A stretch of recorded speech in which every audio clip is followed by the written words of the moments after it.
right, so for this next section, we're going to go over 1.6, infinity, and limits. So there are two kinds of limits you're going to learn about here. We're going to analyze limits at infinity, and then later on in the section, we're going to do infinite limits.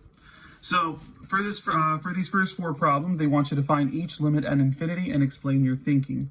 So essentially, if you have the limit as x approaches infinity of this whole thing, you can almost just sort of put in use direct substitution and kind of see what would happen if I did infinity squared minus 4, right? If I just plugged in infinity into just this first part, you'll see that infinity squared minus 4, well, the minus 4 will just be insignificant, and infinity squared is essentially just infinity.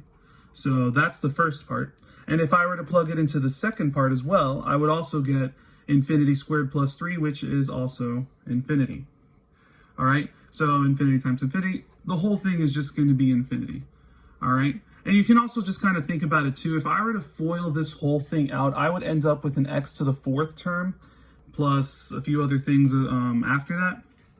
And the end behavior of a function that's x to the fourth power, or an even function, it would just kind of like the end's behaviors would kind of go off like that. Maybe an x to the fourth function might look something like that. All right, so you can either think about it as putting in infinity into the function and just kind of using your intuition to see what happens, or you can study what the end behavior of that function is going to be, and then you'll know that this is going to positive infinity as I'm going to positive infinity on the x-axis.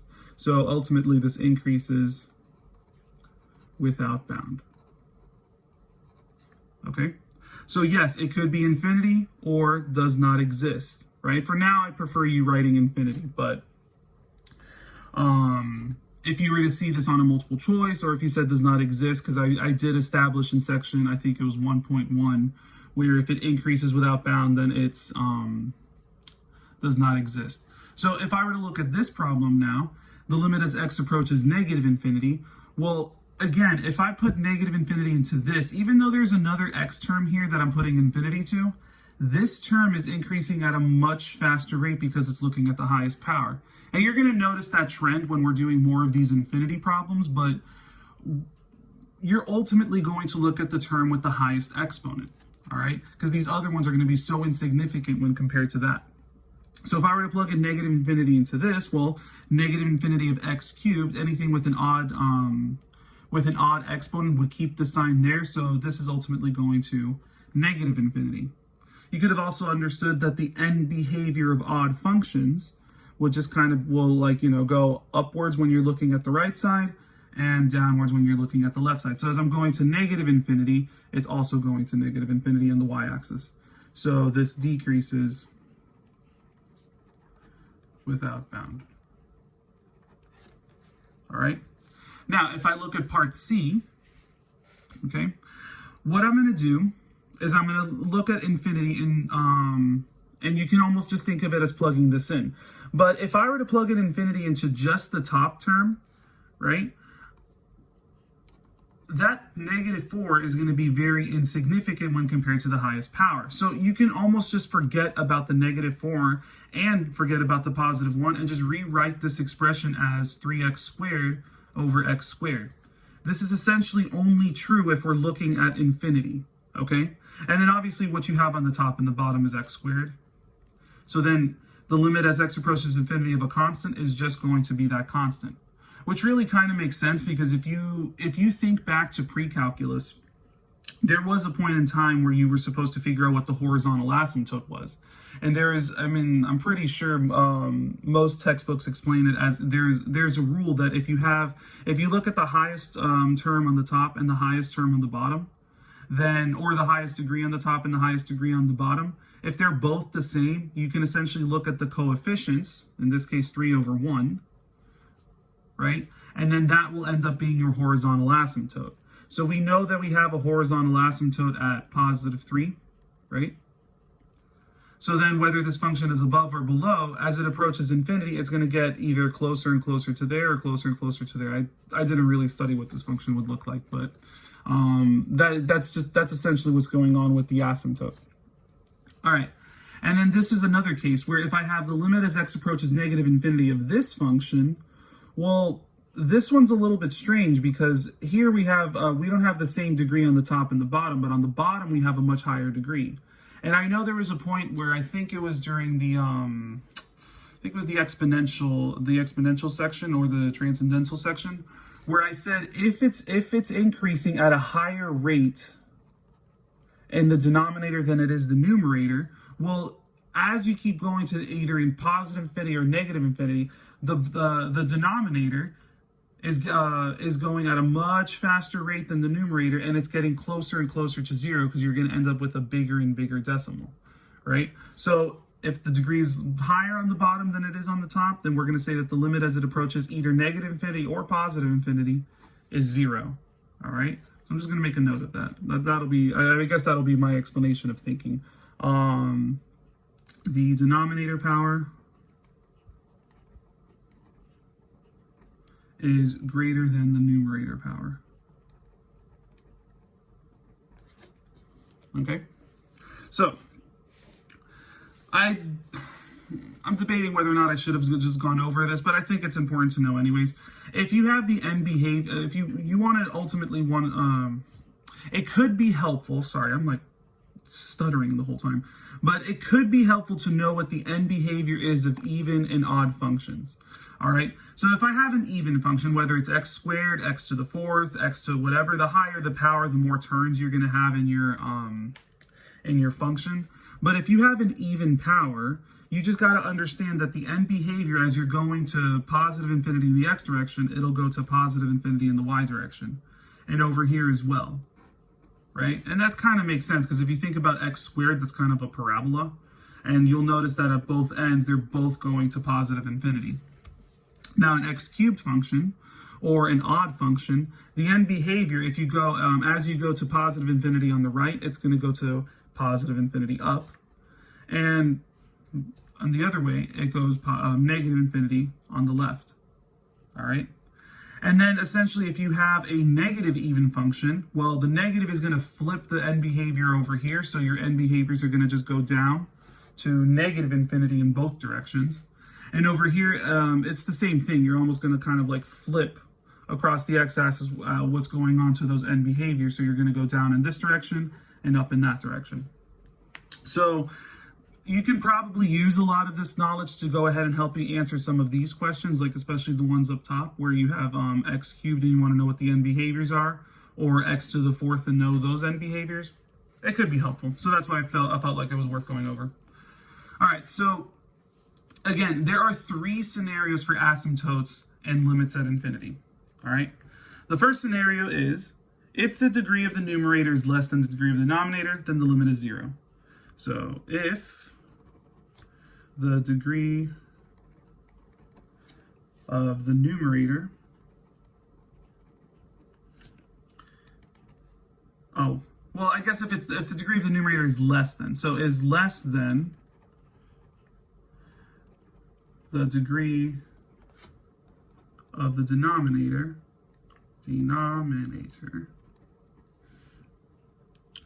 then the limit as x approaches either positive or negative infinity of f of x is going to be equal to 0.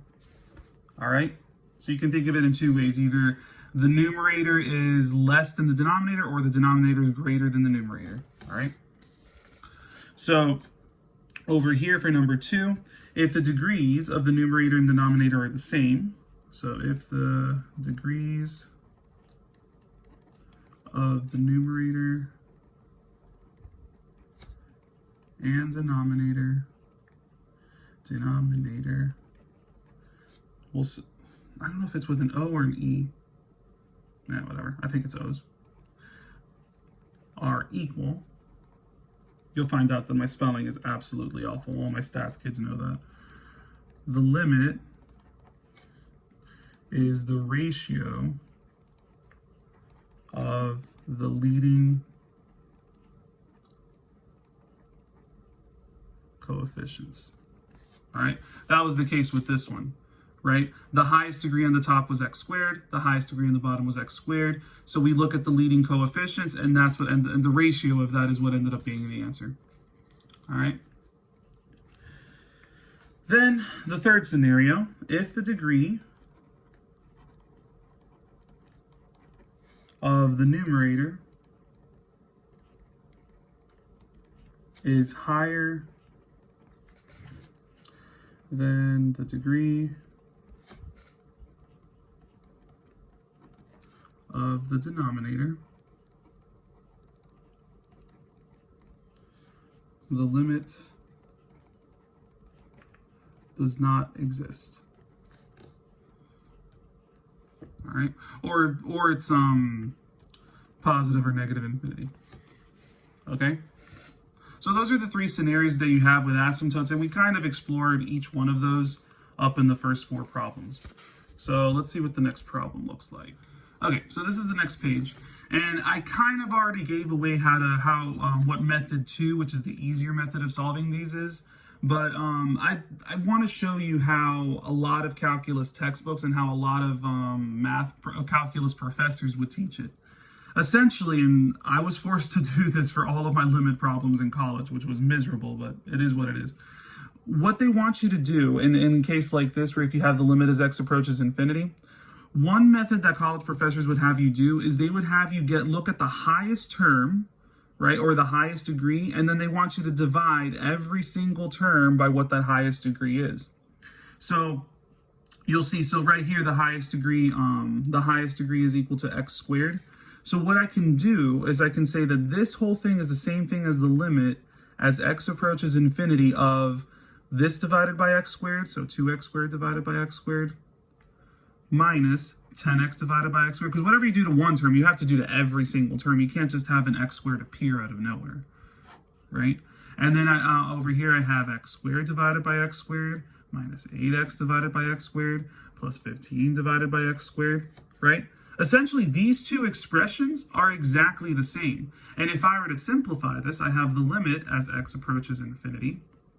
I cancel those out, and then I have, now I have 2 at the top, minus, this I can simplify to be 10 over x, all divided by, let's see, this is going to be 1, minus, here we have 8 over x, and here we're going to have, that doesn't simplify anymore, so that's 15 over x squared, right? So now if I think about the limit as x approaches infinity of 2 minus all of this, well, again, the limit as x approaches 2 is still just going to be 2, right? But the limit as x approaches infinity of this, right, of 10 over infinity will essentially be 0, so minus 0, divided by, here we have 1, and if I plugged in infinity into this, I'll end up with minus 0, and then over here it'll be plus 0 because infinity on the bottoms, it's going to go ahead and become 0. So then your answer is just 2. Okay? That's a really long-winded way of doing problems, and method number 2 is kind of what I taught you in the previous page, and this is really all I would expect you to do. If I have the limit as x approaches infinity of 2x squared minus 10x over x squared minus 8x plus 15, again, look at the highest powers, and everything else is pretty much insignificant when you're looking at infinity. So the limit as x approaches, so you can rewrite this expression only if it's infinity, but as the limit as x approaches infinity of 2x squared over x squared, those cancel out, and essentially you're just left with 2. So I'll let you guys decide which method you want to do. I was going to work this one out, but if I'm being completely honest, I don't even want to. Here, you'll see my notes from before. All right. You can go through all the work in dividing everything by the highest power, and you'll eventually see that the answer is 0. Or you can go ahead and just recognize that on the top, this is so insignificant, and on the bottom, this is so insignificant that we can just kind of look at this and say, well, this is the same thing as the limit as x approaches infinity of x over x squared, which is the same thing as the limit as x approaches infinity of 1 over x. And if I put infinity on the bottom, as it gets bigger and bigger, it's getting closer and closer to 0. So that's what that answer is. All right. Same thing over here. Again, when I look at the numerator, this is so insignificant compared to x squared, and this is so insignificant when compared to just x.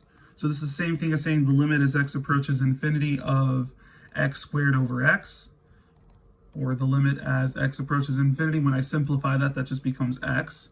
And if I just put infinity into x, then that's just equal to infinity. All right. So now we get to radicals.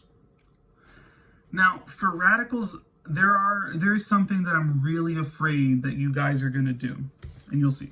So let me go ahead and do this on like a sticky note. I wouldn't write this necessarily down on your paper. So if I were to do the limit as x approaches infinity of all of this, all right, well, actually this I can write over here. So again, that -3 and that +4 are so insignificant with the highest terms in each part of the fraction. So I can almost rewrite this as the limit as x approaches infinity of 3x over just the square root of x squared, right? Now, this is the part that I'm afraid of. I'm afraid that you guys are going to go ahead and think of this as the limit as x approaches infinity of 3x over, well, square root of x squared is just x, isn't it? Then those cancel out, and you just have the limit as x approaches infinity is equal to 3, right? Please be careful with that. The square root of x squared is not just x. The square root of x squared is actually the absolute value of x, all right? Because you got to remember sorry, I got interrupted by a phone call. But yeah, if you take the square root of x squared, it's going to be the absolute value of x, all right? I can give you an explanation for it, but I don't want this video to be longer than it already is, so I'm just going to leave it at that, and it's the limit as x approaches infinity of that. So let me actually rewrite that over here in the actual notes. So this is the limit as x approaches infinity of 3x over the absolute value of x. Okay, and that's going to change everything, because if it was just x, we could just cancel it and say that it's positive infinity, right? However, let me just choose a big number just to kind of see what the behavior is going to be. If I did, let's just say I picked 1,000, all right, and I wanted to see the behavior. If I had 3 times 1,000 divided by the absolute value of 1,000, right? Let me put a 1 there so you can see. All right. Well, the absolute value of 1,000 is just going to be 1,000. And then the 1,000s will cancel out, and you're left with +3. Sorry, I got interrupted again. All right. So you'll end up with +3 here. But it's going to be different if I'm looking at either positive infinity or negative infinity.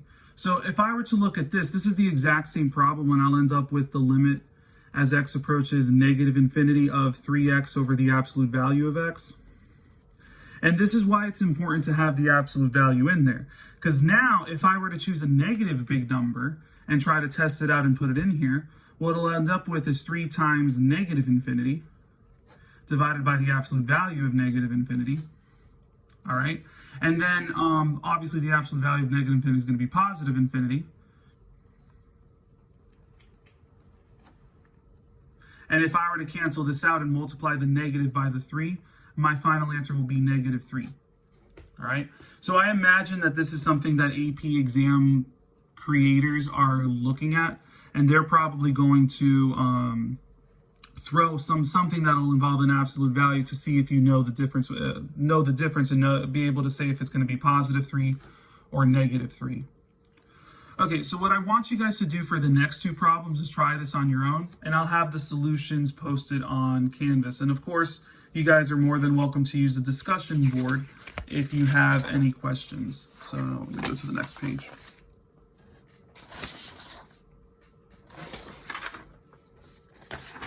Here we go. So now if I look at infinite limits, and this is ultimately going to be looking at vertical asymptotes.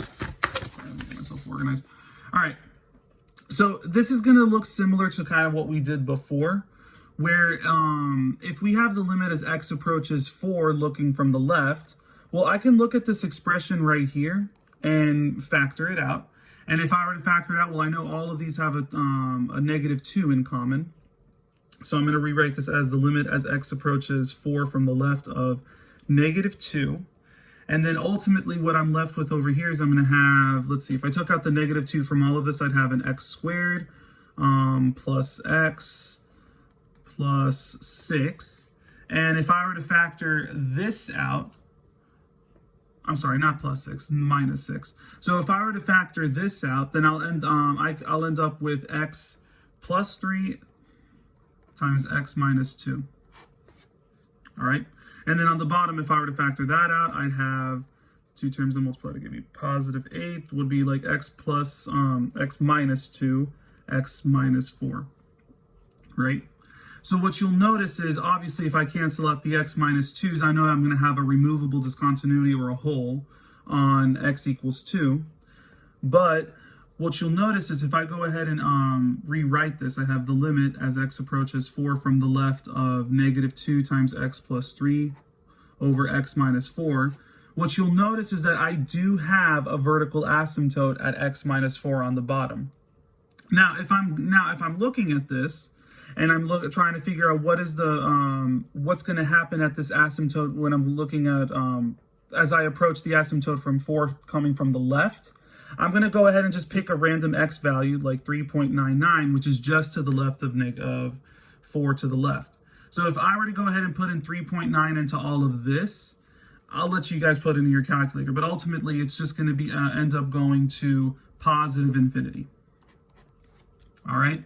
So that's what we're going to end up doing for all of these problems. So I don't want to sit here and make this video longer than it has to. Doing these kind of problems is just kind of using this concept, and I think it'd be a good way for you to review. So try these on your own, and you can look at the solutions for these on Canvas.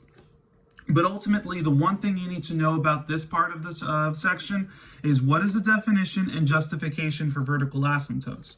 And this is what it is. So if you have the limit as x approaches a value coming from the left of f of x is equal to plus or minus infinity, or you have the limit as x approaches any number coming from the right of f of x is equal to plus or minus infinity, then you can pretty much assume that that these values, either c is going to be, so then c, or x equals c, is a vertical asymptote.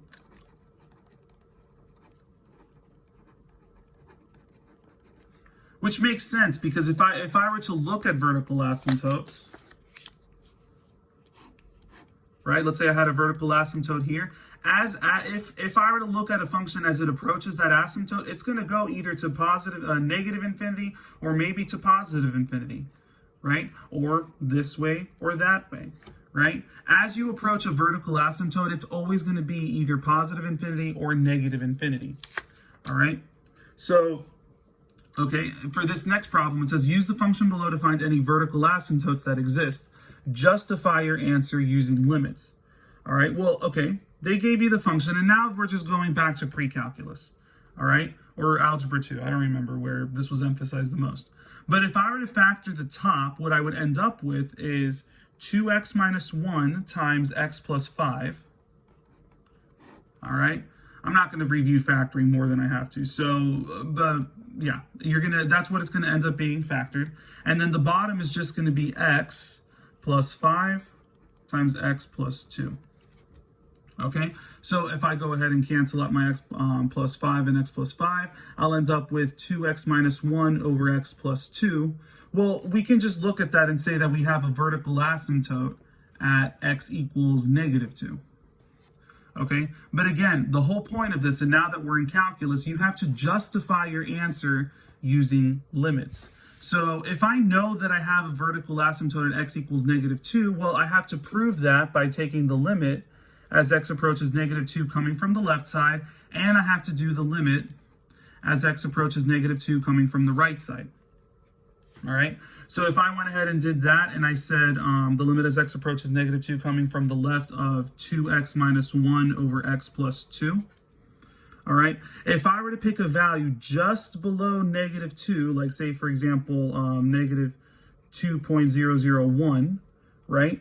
You can go ahead and plug that into here, and you'll end up at negative infinity. And then over here, if I did the same thing and I took the limit as x approaches negative 2 coming from the right of 2x minus 1 over x plus 2.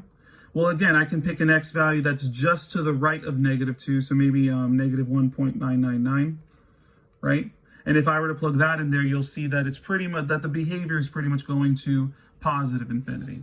All right, so then therefore, since we took the limit as it approaches 2 from the left and the right, and both, it's either going to be positive or negative infinity. Therefore, there exists a vertical asymptote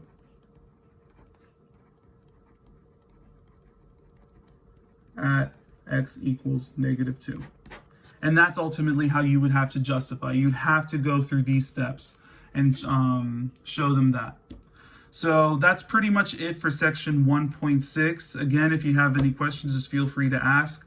I know this video got a little bit sloppy with all the interruptions, and I just feel like I was poorly explaining everything. But if you feel like you want me to explain something in more detail in class, then just let me know, and I'll just leave it at that. Take care.